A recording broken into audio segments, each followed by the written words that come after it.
Noong taong 1998, pinapalit ng isang ina sa mundo mula Iloilo ang simpleng buhay.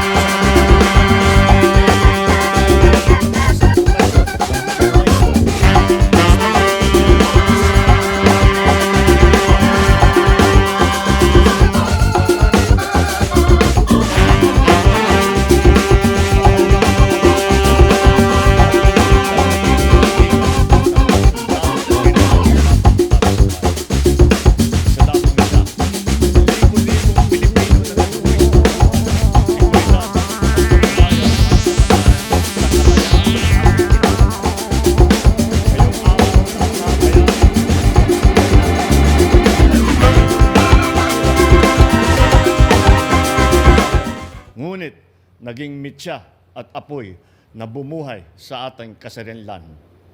Kinikilala rin natin ang mga Pilipinong tapat na naglilingkod, nagmamalasakit at nagmamahal sa ating bansa. Sila ang nagsisilbing paalala sa ating lahat na ang kabayanihan ay nananalaytay pa rin sa ugat ng bawat sa atin. Likas na sa Pilipino ang pagiging tapat, ang paglilingkod at pakikipagkapwa.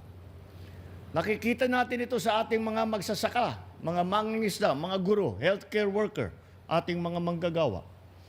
Ang kanilang araw-araw na paglilingkod sa kabila ng mga hamon ay patunay na buhay pa rin ang diwa ng kabayanihan para sa bayan. Sa tuwing may ginagawa tayong hindi para sa atin sarili, kundi para sa ikabubuti ng ating kapwa Pilipino, ito ay sinasambit natin. Kahit minsan, ginagawa nating biro, ngunit masarap sambitin para sa bayan. Ganun pa naman, may iilan pa rin sa atin ay mas pinipili ang sarili na interes at kapakanan kaysa sa bayan at sa kapwa Pilipino. Kasabay ng paglipas ng panahon ay ang pagsibol ng mga bagong hamon na kailangan nating harapin. Hindi lang pagpapalakas ng ating depensa ang kailangan nating tutukan upang maalagaan ating kalayaan. Kailangan din natin labanan ang banta ng katiwalian at pang-aabuso sa kapangyarihan ng ating lipunan.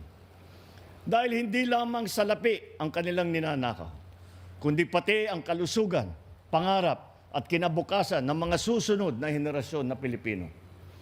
Kaya't hindi natin dapat ipagwalang bahala ang maliliit na panlilinlang sapagkat kung paulit-ulit, ito'y pinapalampas natin, unti-unti nitong sinisira ang ating lipunan nang hindi natin namamalayan.